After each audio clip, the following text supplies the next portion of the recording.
Svaki dan biram. Što ću slušati? Kako se oblačim? Šta lajkam na Instagramu. Gdje ću se družiti s ekipom? A sada biram ko će iduće 4 godine odlučivati o mom životu.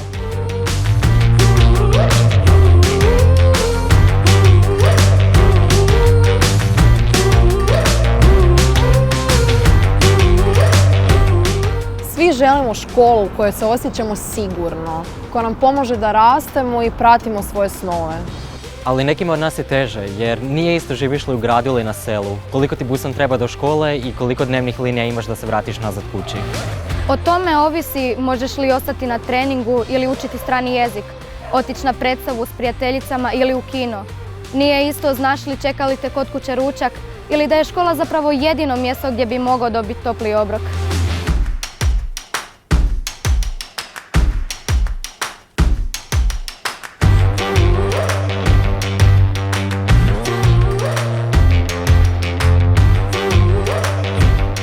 Nemamo svi jednake uvjete.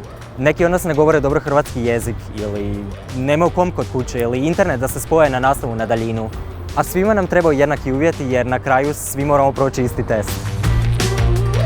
O tim uvjetima odlučuju i naše općine i županije, a načelnike i gradonačelnice, župane, mjesne odbore i gradske skupštine biramo mi, zato prvi put biram.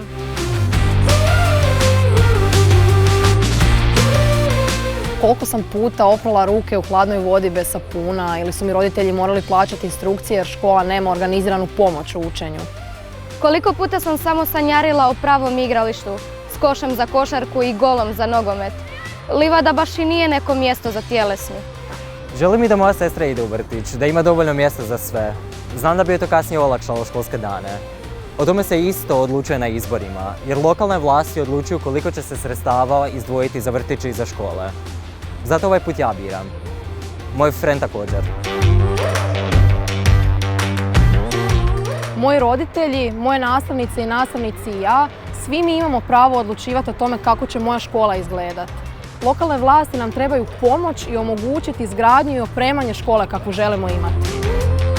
Praktički većinu svog vremena provedem u školi. U školu odem u 7 ujutro i vraćam se kući u 3 popodne. Nakon toga moram učiti i pisati zadaće.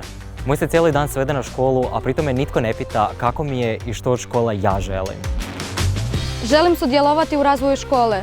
Ne želim biti pasivna i pustiti da drugi odlučuju za mene. Zato želim da se moj glas čuje i uvaži. Hoću učiti o tome kako svijet funkcionira. Što je globalno građanstvo, što su ljudska prava, kulturne različitosti.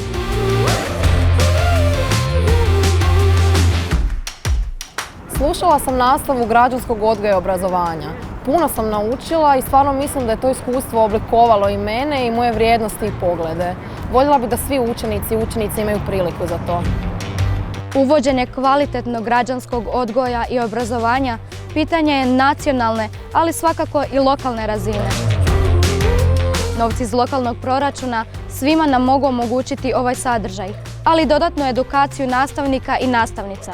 O čemu ćemo učiti, realno biramo i mi i naši roditelji te naši nastavnici na izborima.